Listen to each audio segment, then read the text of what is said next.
Imagine for a moment that it is the distant, faraway year of 2011, a simpler and more innocent time. There's an American presidential election looming, and the Republican Party is deciding on its candidate to challenge the incumbent President Barack Obama. On one side of the ring, there is Mitt Romney, the Republican mainstream candidate, and on the other side, we have Herman Cain, a member of the so-called Tea Party faction of the GOP. At first, Cain is a strong contender. He appeals to popular narratives that are emerging amongst the Republican base. But in the end, he loses to Mitt Romney after allegations of both harassment and infidelity emerge. Remember when that used to be enough to sink a candidate? Pepperidge Farm remembers. Mooney, I can hear you ask, isn't this video about Pokémon? What's with the ancient history lesson? Well, in December of 2011, Herman Cain suspended his candidacy, admitting defeat to Romney. And in his farewell address, in a moment when emotions were high and the sorrow of the audience was palpable, was thick in the air, Cain said the following: "Life can be a challenge. Life can seem impossible. It's never easy when there is so much on the line, but you and I can make a difference." If those words sound familiar to you, then you should know that the United States Preventative Services Task Force recommends that you get your first colonoscopy at the age of 45, Grandpa. For the rest of you, though, well, these moving words are taken almost verbatim from, and I kid you not, Pokémon the Movie 2000. You'll note that this isn't an actual line of dialogue spoken in the movie. It's a lyric in a song from the movie, specifically a song for the English dub of the movie. For you see, Pokémon the Movie 2000 was not originally made for American audiences. It was originally in Japanese. There were some adjustments made in the English dub to account for different audience expectations, we'll say. We'll get to those differences in a moment, but first I wanted to thank this video's sponsor, Displate. You know, I've long believed that a blank wall is a canvas for the soul to paint on. Some paint their walls with inspirational quotes, others plaster their walls with posters of bands or movies or games or shows that they like. But the soul is multifaceted and nuanced. You might show one side of yourself to your clients, another to your YouTube audience, and yet a third to your beloved sisters. Engaging in the world sometimes means being in flux, and if you are a constantly changing, constantly growing person, why should the canvas of your wall be stagnant? This is Displate. It's a sleek metal poster that can be put on your wall canvas without putting a hole in it, and it can be easily swapped and arranged at your leisure. Look at the vibrant colors on these posters. The essence of the work can be fully appreciated, and as a plus, metal fears neither cat nor dog, nor glare of sun, nor scratch of nail. Displate was kind enough to send me a few displates to show you. Look at this one, titled Gunboat Diplomacy from the Victoria 3 collection. How many times have I talked about Matthew Perry on Moon Channel? Or this Norman Rockwell painting, my personal favorite from the American Vintage Collection, a reminder to us all that the endeavor of liberty is never truly finished. There's a ton of different collections, unique and licensed designs with over 2 million different artworks available in the complete catalog. These two posters came from the Animal Planet collection.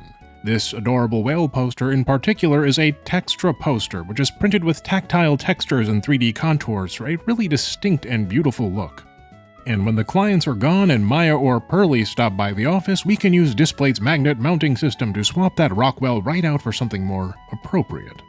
Displate is currently celebrating its Collectors Fest, which means a substantial discount and new artwork from different artists and brands, but only for a limited time.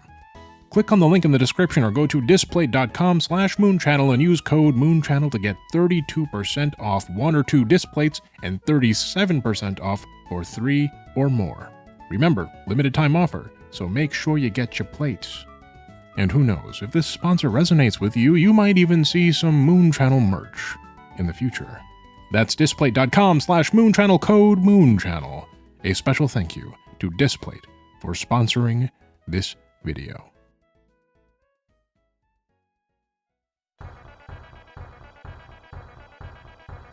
Despite being ostensibly the same movie, there are a few notable differences between the American Pokémon movie and the Japanese Pokémon movie. The original Japanese name of the movie, for example, is Gekichouban Poketo Monster Mabaroshi no Pokémon Rugia Bakutan, which translated literally means Pocket Monsters, the movie Mirage Pokémon Lugia's Explosive Birth. You can imagine then why the English dub went with Pokémon the Movie 2000 instead. In the Japanese original, the ending track of the movie is Toi et Moi, sung by the queen of J-pop herself, Namie Amuro. The ending track of the English dub is The Power of One, and the vocalist was none other than the American queen of pop and perpetual seeker of hot stuff, Donna Summer. Which, incidentally, is how Herman Cain ended up committing the Pokémon song to memory. He heard the song at the Olympics and thought it was just another Donna Summer song.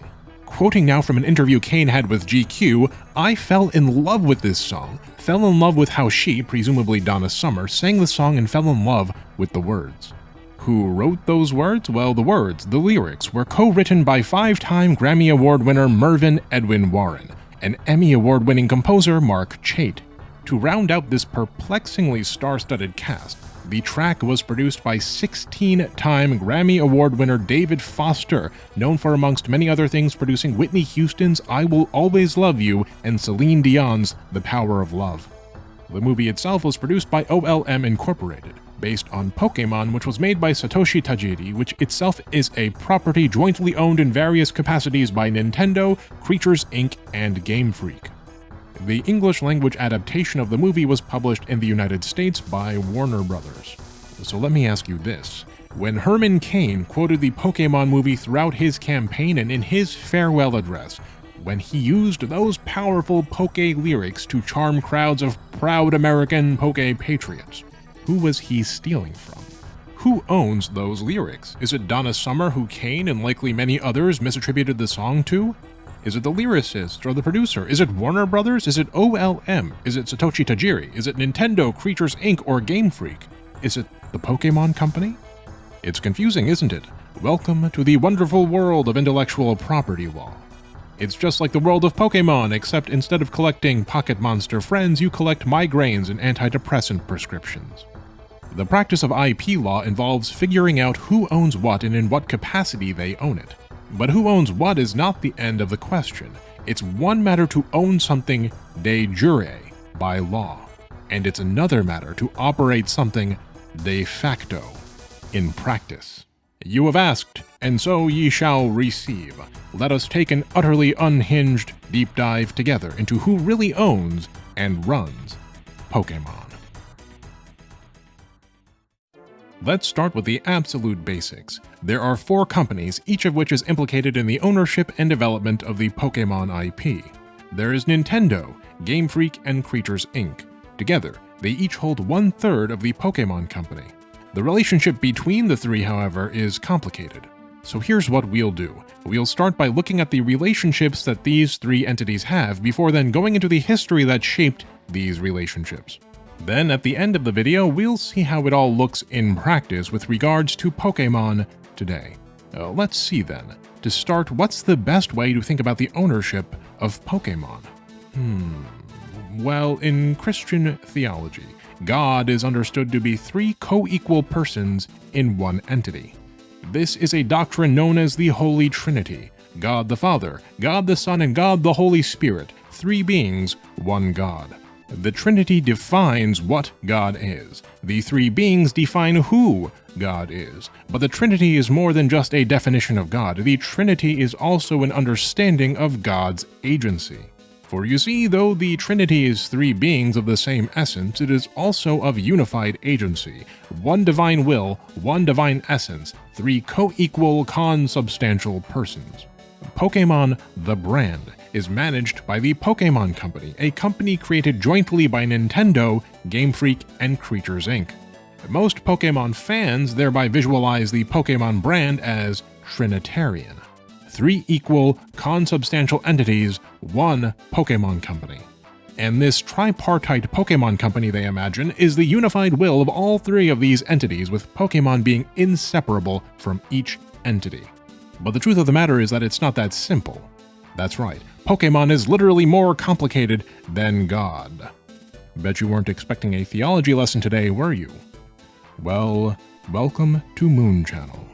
Pokémon is not truly Trinitarian. It is not an insoluble, indivisible whole, and I'm going to argue that it is also not a unified will. Pokémon is less like God in Christian theology and more like a Dodrio.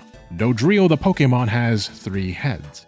and while all three heads belong to the same Dodrio, one of the heads, the one with the thickest neck, that's what Bulbapedia says, don't look at me, is the leader and has primary control over the body. This idea that there is a strongest head with a thickest neck is in Trinitarian Christianity as per the Second Council of Constantinople a heresy known as subordinationism.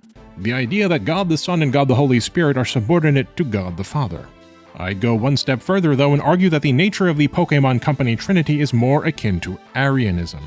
The heretical notion that Christ is not co-eternal with God the Father and is instead both subordinate to the Father and was uplifted to that position. The highest of created beings, but not a co-equal being. You remember John 3:16, right? Bottom of your In-N-Out cup? God so loved the world that he gave his only begotten Son, that whomsoever believes in him shall never die but have eternal life. Well, that begottenness to the Arians, that's Arians with an I-A-N, by the way, just so we are clear, wasn't eternal, but occurred at some point before time, which makes the Son a creation of the Father, which is, as we will see, similar to the nature of the Pokémon IP.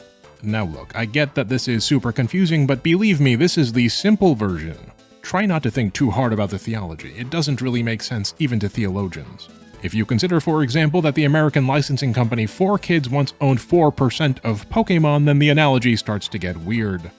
That's like Joseph Smith of the Mormons sneaking into the Trinity as well and taking possession of the semi-conscious left claw right toenail of the Dodrio or something.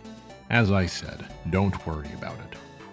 The takeaway is this. If one's understanding of the Pokémon Company is a quick skim of Wikipedia, then one's understanding of who calls the Poké shots is incomplete.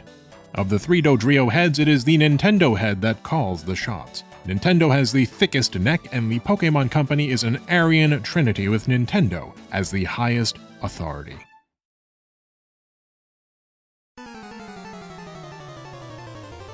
To substantiate this claim, though, we must look at the history of Pokémon and how it shaped the current status quo at the Pokémon Company and surrounding the Pokémon brand. Our story begins in the almost unthinkably distant year 1981. Fun fact, the year of our Lord 2024 is further from 1981 than 1981 was to the beginning, not the end, the beginning of World War II. That's right, if today were 1981 and we were looking backwards 43 years, we'd be looking at news about the German invasion of Poland. If that startled you, don't forget that colonoscopy. Anyhow, we're starting in 1981. For you see, in 1981, one Satoshi Tajiri self-published the first issue of his homemade video game magazine. A magazine of modest means which attracted the attention of an artist, Ken Sugimori, who joined the project after finding the magazine in a doujinshi shop. A shop that sells specifically self-published works. The magazine was called Gemu Friku, better known to the English-speaking world as Game Freak. And though the magazine was rather humble, it soon built a devoted following of fans and subsequently a small staff. But Satoshi Tajiri had a problem. He loved video games, hence the magazine, but found that most of the games that came out were bad. There was nothing in his mind to be excited about. To be fair to Tajiri, it's not like he was a contemporary everything is awful now post-modernist, semi-depressed gaming hipster. You know who you are. The first issue of Game Freak featuring Ken Sugimori's art came out in 1983, the same year of the infamous Atari shock, the 1983 video game crash, which ushered in the end of the golden age of arcade games. Video games really were pretty bad, and it's not like the internet was around back then to help you filter through all the shovelware. Tajiri then decided that if he could not find good games to review or play, he would make games himself. But instead of making a roguelite Metroidvania platformer with farming mechanics that only accrues 50 sales in early access before being released for free on Xbox Game Pass, Tajiri made the single most valuable media franchise in human history, Pokémon. But Tajiri's success as a developer didn't start with Pokémon. Let this be a lesson to all of you aspiring and extant indie devs. The road to greatness is seldom a one and done, unless you're Concerned Ape, apparently. Or Relogic. How you doing, fellas?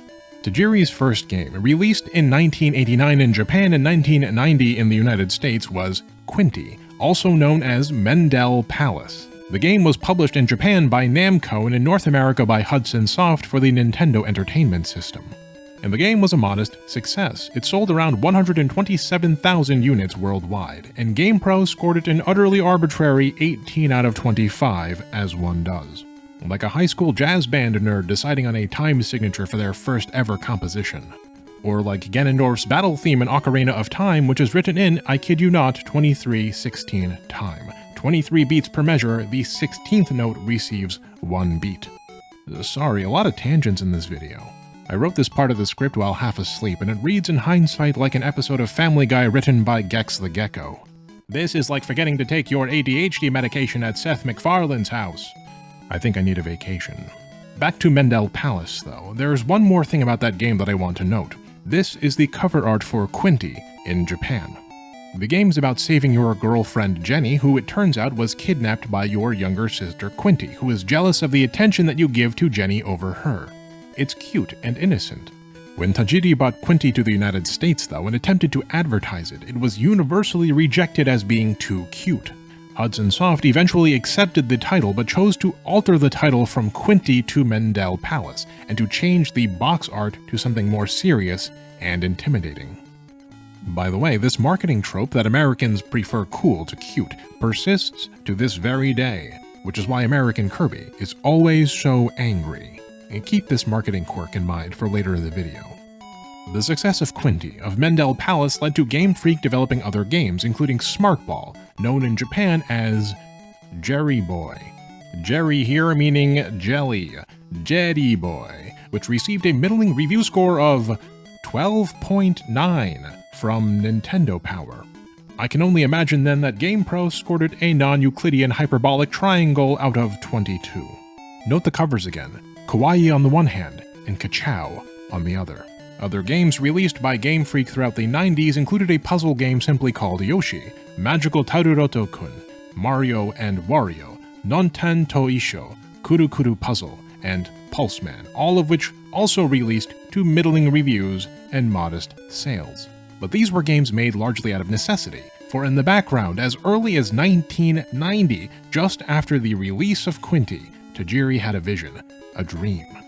He saw how Nintendo's Game Boy could be connected together via a link cable, how the consoles could communicate with each other, and he claims that he saw bugs crawling back and forth between the consoles via the link cable, harkening back to his childhood hobby of bug collecting. Sure, the link cables could allow two Game Boy players to compete in Tetris, but what if the link cable could be used to trade collectible bugs, or perhaps even cute collectible monsters?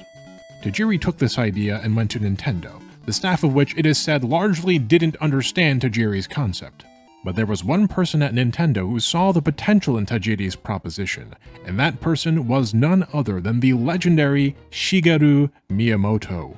And Miyamoto himself set about personally guiding and mentoring Tajiri towards his vision of Pokémon.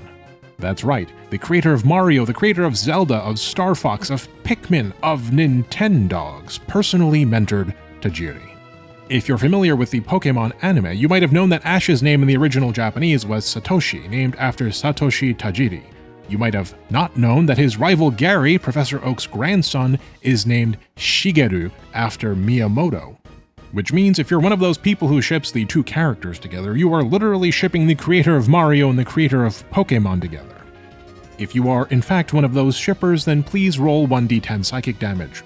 Sorry, where was I? Well, even with Miyamoto's guidance and Tajiri's vision, the process was long and difficult. It took 6 years to produce the first Pokémon games. Game Freak had to make the aforementioned lackluster games to survive, yet even so, the company nearly went bankrupt and several employees left in part due to the stress of the job, but also due to the financial insecurity. Tajiri himself didn't take a salary and had to live off of his father's income. For 6 years, Game Freak persisted like this, but just as the situation seemed untenable, just as it appeared that Game Freak would collapse before reaching the finish line, help arrived from an unexpected source in ways that remain conjectured about and unclear to this very day. Which brings us to the second head of the Dodrio, the Holy Spirit, if you will, of this Poke Trinity, Creatures Incorporated. And our discussion of Creatures Inc. starts not with Pokémon, but with apes.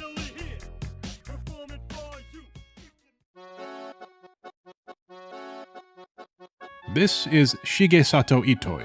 You might know him as the voice actor of Tatsuo Kusakabe, the father in My Neighbor Totoro, or for his work as a writer and essayist. He is known, though, in the video game space for at least one other substantial accomplishment. It is the late 80s, and Itoi is at Nintendo for some unrelated business purpose when he decides to pitch an idea to Shigeru Miyamoto himself. The idea is simple. It's a role-playing game, but instead of being set in a fantasy universe like Dragon Quest or Final Fantasy, this game would take place in modern times. Miyamoto initially rejected this idea, but eventually saw its potential, with the enthusiastic support of then-president of Nintendo, one Hiroshi Yamauchi, the very president who transformed Nintendo from a Hanafuda card-making company into the video game publisher and multinational conglomerate that we know today. And, of course, the creative support of Miyamoto. Itoi established Ape Incorporated, with the initial funding and resources coming from Nintendo in exchange for a stake in the company. And using Nintendo's resources and developers, Itoi released his first game on July 27, 1989. The game I'm referring to is Mother 1, the first Earthbound, known outside of Japan as Earthbound Beginnings. Despite its quirky setting and tone, Mother did quite well in Japan, and though it was not a smash hit, the potential was obviously there, and all eyes were focused on what Itoi and Ape Incorporated might cook up next. Well, Ape's next game was, and I kid you not, Monopoly on the Super Famicom, released 4 years later in 1993.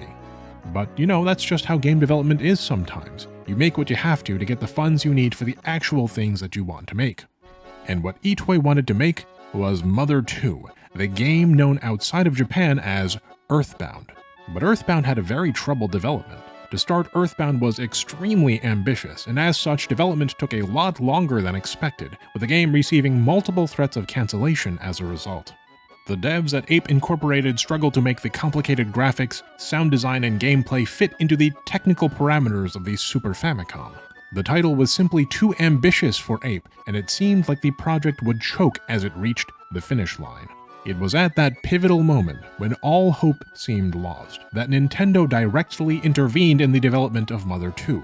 They brought in a second-party partner, also ostensibly independent from Nintendo, but essentially joined at the hip. In this case, Nintendo brought in HAL Laboratory, the creators of Kirby, and thus invoked the aid of the then-president of HAL Labs, Satoru Iwata. At this point in time, HAL Labs was already very closely joined to Nintendo. After all, it was Nintendo that swooped in to rescue HAL Labs when it was on the verge of bankruptcy back in the early 90s on the condition that Iwata be appointed president.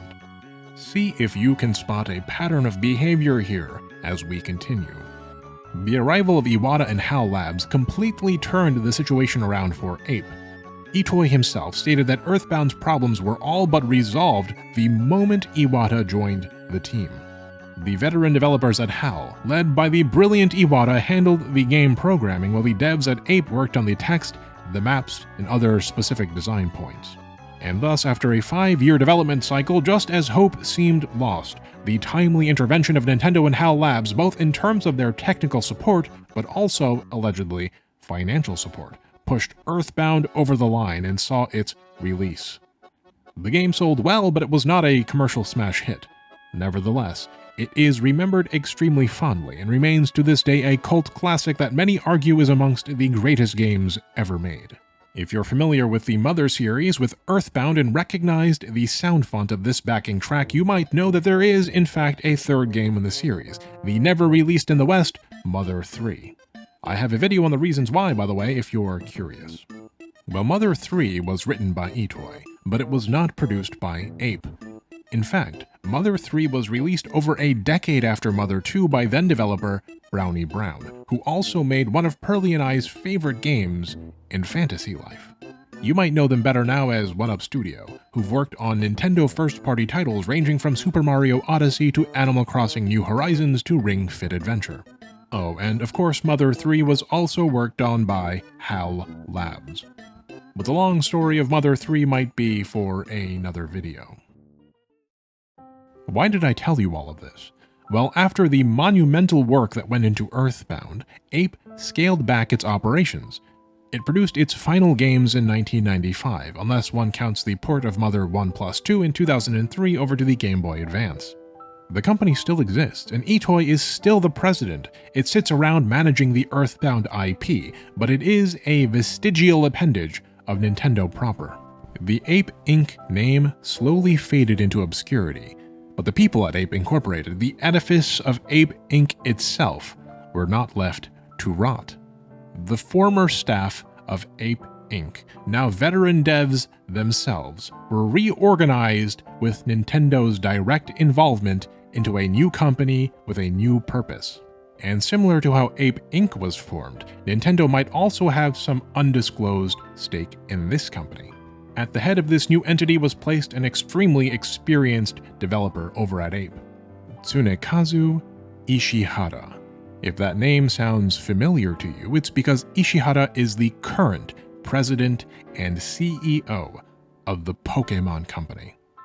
And this new company, the one we're currently talking about, the company born of the ashes of Ape, with Ishihara as its CEO and head, was none other than Creatures, Inc. Creatures was born of Nintendo, shaped by Nintendo, and owned in part by Nintendo, who possesses, allegedly, a minority stake in the company. As much as 10%, as per investment group CLSA. Do you see the pattern coming together? Do you see the full circle? Nintendo used HAL Labs to rescue Earthbound and Ape with technical expertise and, allegedly, some undisclosed funding. And now, Ape, reorganized into Creatures Inc., would do the same thing for Game Freak. Creatures Inc. lent crucial support and potentially financial support vis-a-vis Nintendo to give Game Freak that last boost it needed to get across the finish line.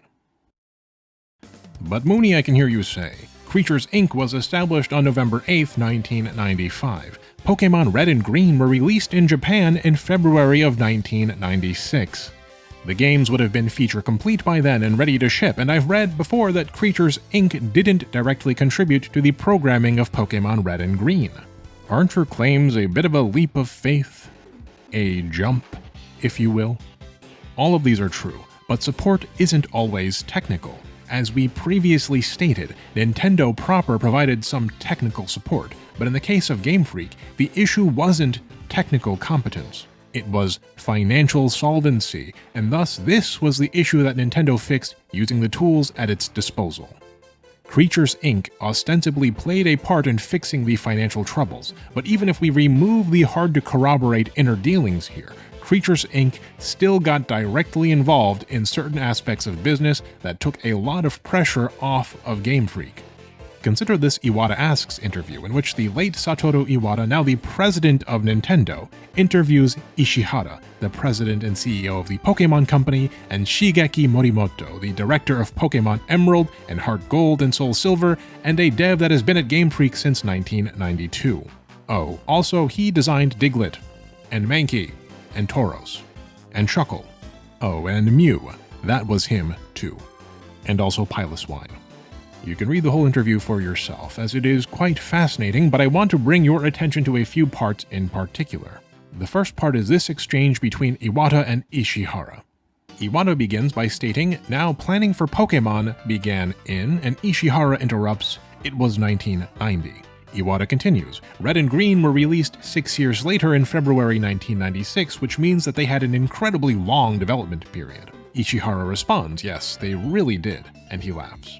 Iwata says, "During Pokémon's extended development period, I tried to stay abreast of what you were doing as much as possible. Then, when Red and Green released, it was such a quiet, understated start that it was impossible to imagine the way they would go on to explode in popularity." Ishihara concludes, "That's right, we originally completed the titles in October of the year prior to their release, and wanted to release them quickly. But we missed the end of the year sales season and finally released the games at the end of February of the following year, the very worst time of the year to release games." But wait, who's this we Ishihara speaks of? Remember, Ishihara was not at Game Freak, he was the head of Creatures. "We," says Ishihara, "completed the game in October, but Creatures was founded in November of that year. Ishihara is credited as the producer of that game. It's likely then that what we know happened on the record may not necessarily line up with what happened behind closed doors." Note as well that Iwata, at the time Pokémon originally released in 1996, was still at HAL. He did not join Nintendo until 2000 and did not become president until 2002. Yet throughout Pokémon's development, Iwata, even over at HAL, was kept abreast and informed of Game Freak's progress. The Nintendo web, not just the company itself, but the conglomerated arms of the company, were all aware of what Game Freak was doing. The more important takeaway from this section, though, is that it identifies the holdup and corroborates directly from the horse's mouth what we already know. The titles were finished as early as October of 1995, but did not release. Creatures Inc. comes around in November of 1995, and with Creatures' help, the issues surrounding the game's release, marketing, supply, distribution, etc., were cleared up. Here's another quote from the interview that tells us a little bit more about the inner goings-on, in spite of, perhaps, how private this information can otherwise generally be. Iwata states, "I was involved in setting up Creatures Inc., and I remember sitting next to you, Ishihara-san, when you were deciding on the initial number of units to be shipped."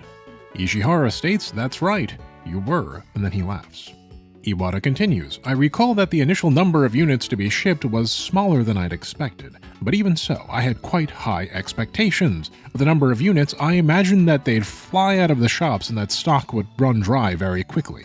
But sadly, that wasn't to be."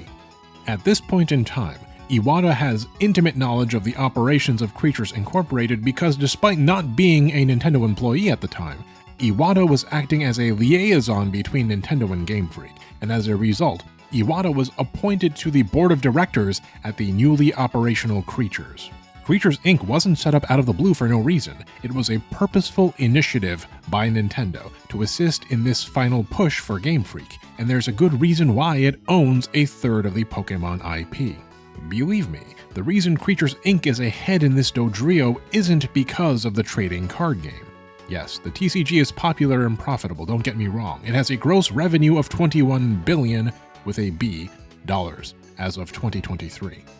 But the overall gross revenue of Pokémon is around $158 billion as of 2023, which makes the TCG about 13% of the pie. Not insubstantial, but not a third. The value that Creatures brings to the table is more than just the TCG. Creatures is, as I alluded to earlier, the holy spirit of the operation. In the beginning, we get hints of how Creatures was involved in the logistics surrounding the initial distribution of Pokémon. We see over time how Creatures has developed the Pokémon brand outside of the core games. Creatures is responsible for the massive Pokémon trading card game, of course, but remember that Creatures was built out of veteran devs from Apes. Creatures also assisted in the development of Pokémon Stadium, of Hey You Pikachu, of Smash Bros., Pokémon Snap, Stadium 2, Melee, Pokémon Coliseum, Gale of Darkness, Pokémon Ranger, Battle Revolution, and they developed on their own Detective Pikachu and Returns. Creatures also does a lot of the 3D modeling for the modern Pokémon franchise, including the modeling for Pokémon X and Y, Omega Ruby and Alpha Sapphire, Pokken Tournament, Pokémon Go, Sun and Moon, Let's Go Pikachu and Eevee, Sword and Shield, Legends Arceus, and Scarlet and Violet. Does this make sense at all? Creatures is the support of the group, right? Creatures is a mercy main. Creatures is a smash pass Smeargle. But its work is no less essential to the operation of the modern Pokémon franchise, even outside of things like the TCG or merchandising. And speaking of merchandising, before we get to the thickest neck, the head of this metaphorical Ekans, let's talk about the body entire. Let us talk for a moment about the beginnings of the Pokémon Company itself. If I were to ask most of you, what do you know about the Pokémon Company, the answer might come back something like this. Once upon a time, Game Freak made Pokémon. Nintendo offered support as the publisher, and Creatures Inc. offered logistical and allegedly financial support that also sort of came from Nintendo. And Pokémon became this unexpected smash hit that the three companies couldn't manage on their own, and thus, they elected to form a new company to manage the IP juggernaut that was Pokémon, and they each took a 1/3 equal share in this new company in the process. But that's an incomplete understanding. It's only half true, in that this is what the Pokémon Company eventually became. But TPC was not originally designed to manage the entire Pokémon franchise. Let's take a look at the Pokémon Company's corporate timeline to see the big picture here. In February of 1996, Pokémon Red and Green are released. In October of 96, Creatures releases the trading card game. In April of 97, the anime launches in Japan, and in April of 1998, the Pokémon Center Company Limited is established. You see, the original Pokémon Company was formed not to manage the brand entire, but merely to manage the physical Pokémon Center store locations. In April of 98, the first Pokémon Center in Tokyo opens. For those of you keeping track, Pokémon Red and Blue haven't even released in the United States yet. That doesn't happen for another 5 months, in September of 98. And in November of 98, Pokémon Center Osaka is opened. Up to this point, everything seems to be going well. The divvying of responsibilities, with Nintendo producing, Game Freak developing, and Creatures handling the support role of logistics, side projects, and merchandising, is proving effective. But the Pokémon brand is ballooning, and now it's way outside of the scope of the initial vision for this project. And the final nail in the coffin of this first Poké system is the simultaneous launch of Pokémon Gold and Silver in Japan, and the release of Pokémon the First movie in the United States, both of which occur in November of 1999. With this big franchise push came a lot of both merchandising opportunities and licensing requests. If you were around in 1999, you might remember that there was a huge scramble around collecting the Pokémon toys at Burger King, due to a licensed promo that occurred between November 9th, 1999 and December 31st, 1999. Not so fun fact about the Burger King toys, there were not one but 3 different lawsuits involving children suffocating on half a Burger King Pokéball. Which makes one wonder how any of these parents managed to keep dangerous instruments like bowls or, God forbid, cups around the house, but I digress. You may also recall that theaters showing the first Pokémon movie distributed exclusive trading cards that one could collect. Well, all of these licensed products and promotions were, at the time, handled by Creatures, which, as you recall, is not a team of marketing people, it's a team of veteran developers. And Ishihara, as head of Creatures, was responsible for the approval and management of all of these various promotional products on top of his other work. Which is to say, Creatures was juggling a lot of different Pokeballs, and it was starting to overwhelm a company that was not designed to handle so many responsibilities. Pokémon was becoming a global phenomenon, and the lion's share of its revenue was from merchandise. As such, it didn't make sense for Creatures to be handling dev work, art asset development, the trading card game, and then also all of the merchandising and licensing.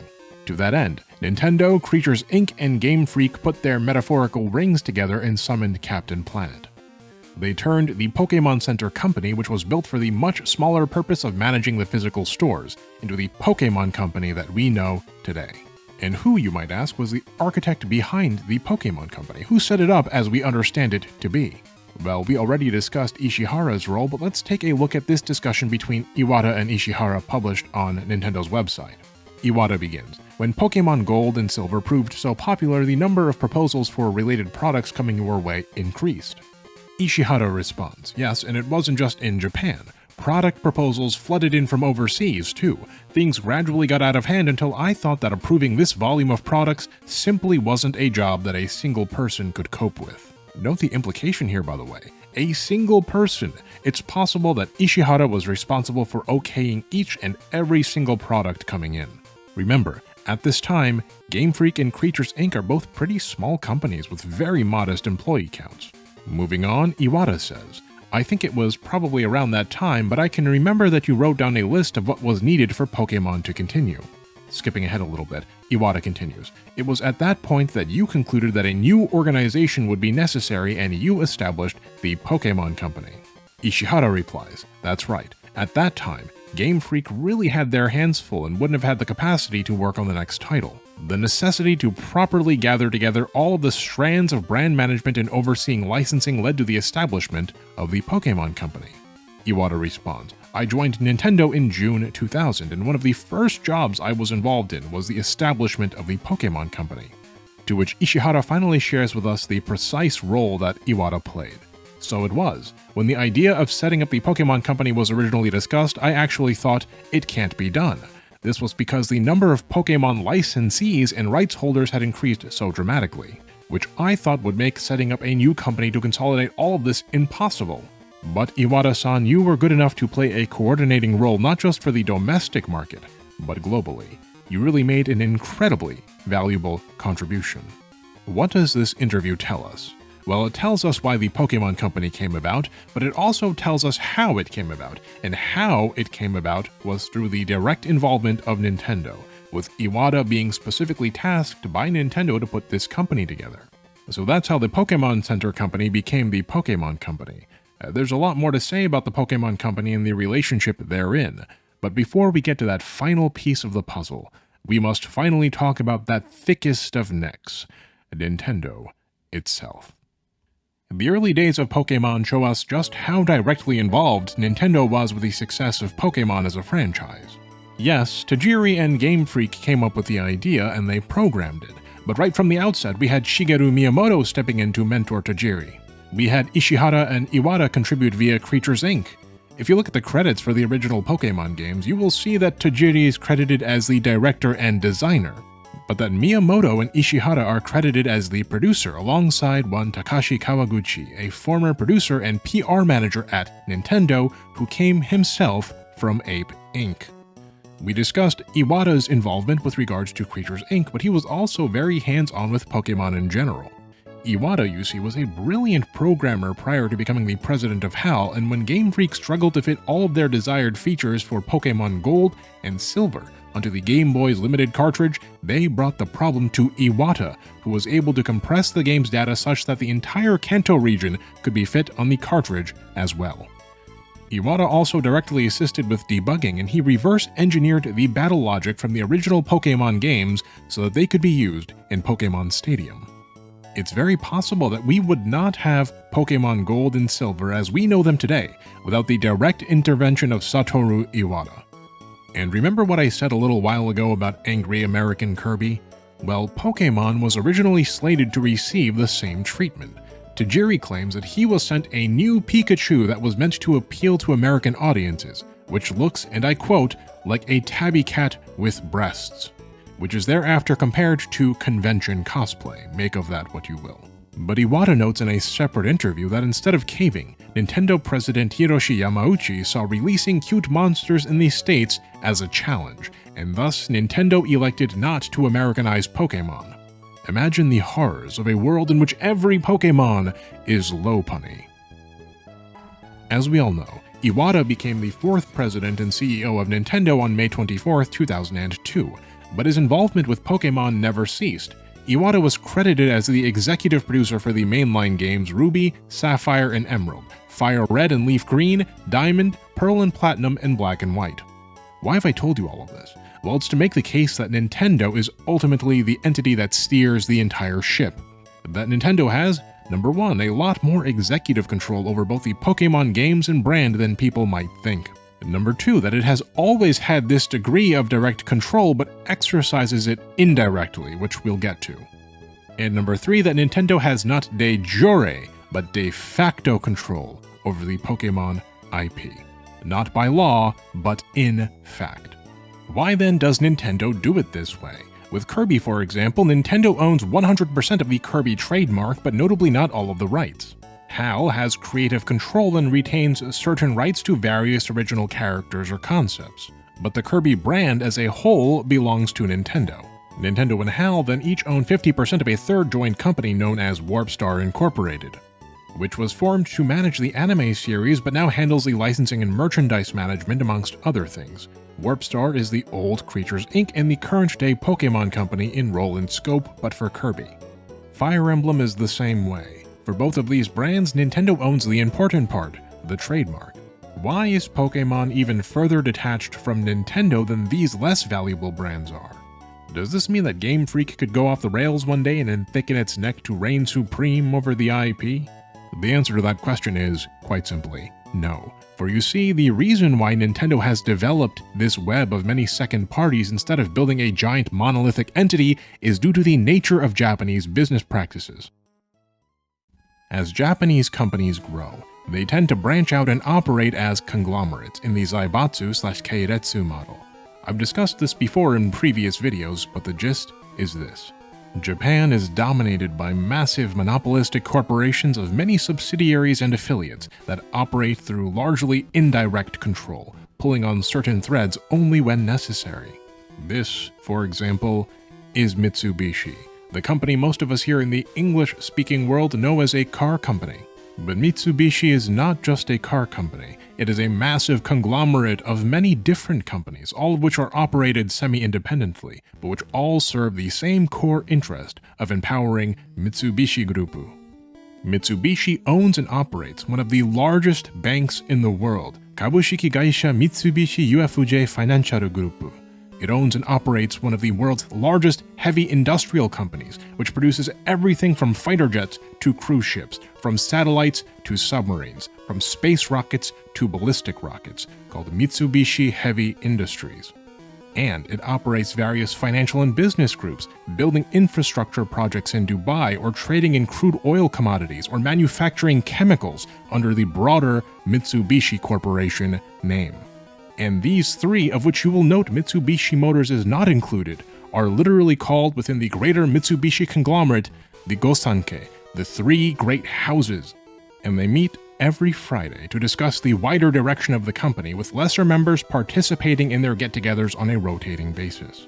Why organize a company in this way with so many moving parts all handled semi-independently? Well, it allows for flexibility. It allows the most powerful centralized leadership in the conglomerate to take a hands-off approach for the most part, deferring responsibility and thereby liability, but it permits that same leadership to pull the reins if necessary. It's like a giant puppet with many strings, but only a few puppet masters, and sometimes just a single puppet master, as the case may be. And as such, you might not even realize how much Mitsubishi controls your consumption, which is to their benefit. That Kirin beer you're drinking? Mitsubishi. The Nikon camera you use to take a picture of that beer? Mitsubishi. The bus you took on the way home from the bar, the house that you live in, the electricity that flows into that house, the bidet on your toilet, and the toilet paper you use to clean up after yourself. All of it could be Mitsubishi, and you would never even know. When Pokémon Scarlet and Violet came out and people were complaining to Game Freak about bugs and performance and about this or that, you know who was smiling while it happened, blissfully aware that the finger largely isn't being pointed at them? Nintendo was. But you remember the breakdown of responsibilities, right? Let me ask you this. If you split a company into devs, marketing, and management, which of these three departments do you think is the one pushing for an annual/semi-annual game release? I'll give you a hint. It probably isn't the devs. When operating a massive franchise, there's perks to keeping certain aspects of it at arm's length. There's perks to spinning off the automobiles from the submarines or the oil futures trading from the brewery. Kirin, owned by Mitsubishi Group, has its own subsidiaries, affiliates, and holding companies. Kirin has a spin-off holding company called Kirin Engineer Company Limited. It's the engineering subsidiary of the brewing subsidiary of the engineering company. Now, of course, a lot of major corporations operate in this way with subsidiaries and affiliates and whatnot, but it is very characteristic of the Japanese business world to build web-like relationships that can be traced back to a single core group with the actual executive authority. And thus, even if these relationships aren't hard-coded, which they might be in an operating agreement or contract of some kind, they don't have to be. Your word is your bond. The breakdown of just such a business relationship between Sony and Nintendo in the 90s is what led to the PlayStation, for example. Keeping Pokémon in its own big entity where you can influence it and exercise control over it but still remain detached makes a lot of sense in the Japanese business world. Yet one only need observe carefully to see just how tightly in control of the IP Nintendo is de facto. We've seen the history and how much Nintendo got itself directly involved in the production of and distribution of Pokémon, of the marketing and merchandising. Now it's time to talk about the present. What does the Pokémon company look like today? And how independent is it, really? Remember how Mitsubishi has Kirin and Kirin has Kirin Engineering? Well, the modern Pokémon company also has subsidiaries, each of which manages the brand in a respective territory. At the core is the parent, the Pokémon company, and this parent entity handles a lot of what creatures did at the outset. The brand management, the production, the marketing, the licensing of merchandise, of the video games, of the films, manga, anime, and more. The Pokémon company also publishes all of the Pokémon games in Japan, having taken that role from Nintendo back in 2001. In Japan, the copyright and trademark of Pokémon are owned jointly by Nintendo, Game Freak, and Creatures Inc. The Pokémon Company itself is also jointly owned by Nintendo, Game Freak, and Creatures Inc. I can tell you for a fact that Nintendo owns exactly 32% of the voting rights in the Pokémon Company. And I can tell you that because I read Nintendo's annual investor report, which states that outright, in this category where it lists associates accounted for using equity method. Pay attention to this chart. Do you see anything interesting here? I see two things. The first is the obvious one, that footnote. There are 3 associates accounted for using equity method other than the one shown above. 2 of the 3 associates are listed in prior reports, and they are Warpstar, remember Kirby, and Pux, don't worry about it, respectively. Who do you suppose that last associate might be? I can't tell you for sure, but I'd conjecture that it might be Game Freak or Creatures, and my bet of the 2 is Creatures, as Creatures is derivative of Ape Incorporated and Nintendo held a stake in Ape. Which is related to the second thing. Nintendo lists on the current positions held by directors that Nintendo controls the director of the Pokémon Company.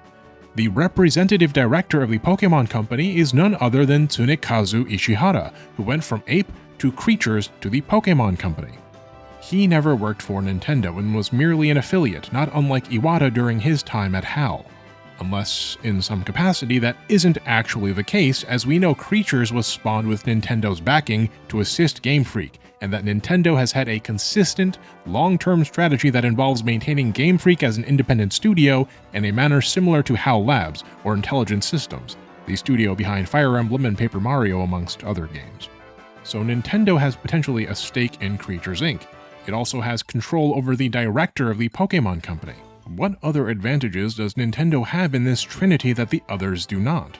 Well, Nintendo is based in Kyoto, but it does have a substantial presence in Tokyo. Nintendo used to have 4 different offices in Tokyo until they merged them all into one building, Konda Square. And Konda Square is currently home to Nintendo's Entertainment Planning and Development Division in Tokyo, Nintendo's Platform Technology Development in Tokyo, the Nintendo Pictures Head Office, the HAL Laboratory Head Office, the wholly owned subsidiary 1UP Studio, and Game Freak. That's right, Nintendo's influence is such that it can make Game Freak move offices and potentially is even Game Freak's landlord. This is all inside of Japan though. Well, what does the picture look like outside of Japan? Well, the situation is even more skewed towards Nintendo due to some differences in how intellectual property law functions in the United States. The IP landscape is much more treacherous in the United States when compared to Japan, especially in the realm of trademarks. As such, Nintendo has to take a bit of a heavier hand here, and by association, the rest of the West. The Pokémon Company has many subsidiaries, as is normal for a large Japanese company, which is itself an affiliate of a different company. There's a Pokémon Korea, Pokémon Shanghai, Pokémon Taiwan, and Pokémon Mexico. And there was also once a Pokémon USA and a Pokémon UK as well. But those 2 entities merged into one entity known as the Pokémon Company International, TPCI. It's this entity that is striking down your fan games and taking down your ROM hacks on the English-speaking web. They do it to protect their trademarks due to the dysfunction of American IP law, which I've discussed in prior videos. But wait a second, the Pokémon Company doesn't own the trademarks, right? The trademark is split between the 3 entities, isn't it? Whose trademark is TPCI enforcing in the West exactly? Because we don't see things like fan game takedowns happen very often in Japan. Well, in every country except Japan. The copyright of Pokémon is owned jointly by Nintendo, Game Freak, and Creatures. But the trademark, the actually valuable thing, the brand of Pokémon itself, is owned entirely by Nintendo. This is the game case for Pokémon Scarlet. I took this photo myself. Take a look. What does it say in that little IP blurb that you always overlook while reading your shampoo bottle? It says, Pokémon and Nintendo Switch are trademarks of Nintendo. You can't be as permissive in the United States as you can in Japan when it comes to business operations surrounding trademarks. I might make a video on the differences between IP law in Japan and the United States sometime, but it sounds a little tedious, so let me know if there's actually any interest for such a video and I will consider it.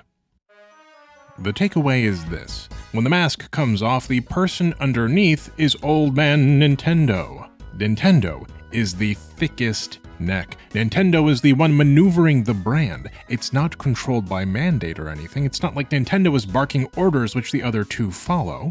At least, I hope not. But the other two entities and the Pokémon Company at large know this score and understand that while they each have a role to play, Pokémon isn't really theirs. The current president of the Pokémon Company International is Kenji Okubo. He started off at Nintendo, working on the English localizations with Nintendo of America before joining the Pokémon Company as a director of international business. That's Nintendo placing their inside guy as the president of this subsidiary, just as they have Ishihara in the top seat of the wider company. And look, this isn't meant to be some kind of vast conspiracy. I think many gamers have a sort of intuitive understanding that Nintendo must be the leader of the bunch whom you know so well. After all, it's the largest of the three. But now you know that there's more to it than size. Nintendo has been calling the shots in many more aspects than people might expect, and it has done so since the very beginning of Pokémon. I can't conjecture as to whether Nintendo specifically has requirements for the games, but it's not outside of the scope of their powers to do so, is the point. And that's not a privilege that Game Freak, Creatures, or for that matter the Pokémon Company itself can do in return to Nintendo. Thickest neck leads the Dodrio, and Nintendo is extra thick.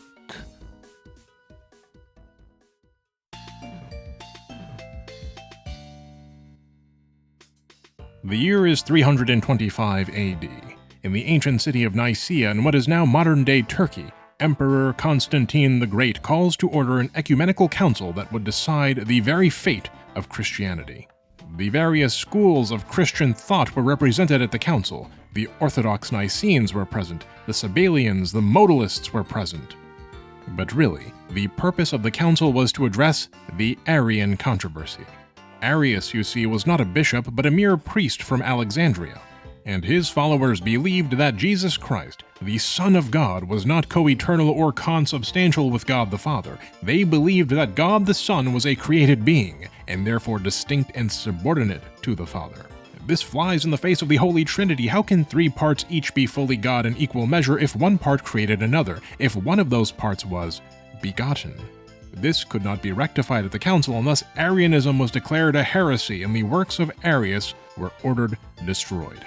Thereafter, the First Council of Nicaea produced the Nicene Creed, which is to this day a unifying declaration of faith that is often used as a line in the sand for what is and isn't mainline Christianity. You may have come into this video believing that the Pokémon Trinity was Nicene, that each of these heads, Nintendo, Game Freak, and Creatures, were equal and all were Pokémon. But now you've seen the history, you've seen how Creatures was begotten, how it was shaped by Nintendo out of the metaphorical rib of Ape. You've seen how Miyamoto mentored Tajiri, how Nintendo pulled Game Freak through the last legs of Pokémon's release. You've seen how Iwata intervened in Pokémon Silver and Gold. You've seen how Nintendo's man sits on the Pokémon throne at home in Japan and abroad. You've seen how Game Freak lives in Mom's basement. So what if Game Freak released Tembo the Badass Elephant for Xbox One? Does it change the circumstances of Pokémon? I ask you, dear viewers, are your eyes opened to the Poké-truth, to the nuances of the matter at hand, at claw, at paw, and fin, and flipper? Then go forth, my friends and faithful, safe in the Poké insights you have gained. And when the next Pokémon game comes out, and it turns out that Game Freak actually had some time to polish it, resulting in a better-than-anticipated product, you will have a better understanding of the complicated corporate dynamics at play, and you will not slip into the prevailing but uninformed narratives. Being informed can be difficult. Opening your mind to nuance means discarding the bliss of ignorance. It is stressful to take an intellectual stand sometimes. But as a poet once said, life can be a challenge. Life can seem impossible. It's never easy when there is so much on the line, but you and I can make a difference. This is like going to Bible study at Herman Cain's house. Note to self, get more sleep before writing scripts in the future. A special thanks to Larita Shine for the lovely thumbnail and to this video's generous sponsor, Displate. Moon Channel donates 10% of its revenue to charity, and sponsored segments contribute a lot towards that cause. And, of course, a special thanks to Moon Channel's dear and beloved patrons, without whom none of this would be possible. And thank you, as always, as ever, for tuning in to Moon Channel. Go in peace. But it says a lot about where I am with my wife and my family, and where we are as a nation. Life can be a challenge. Life can seem impossible. It's never easy when there's so much on the line. But you and I can make a difference. With courage, you can set things right. Give to dream and make dreams real is yours.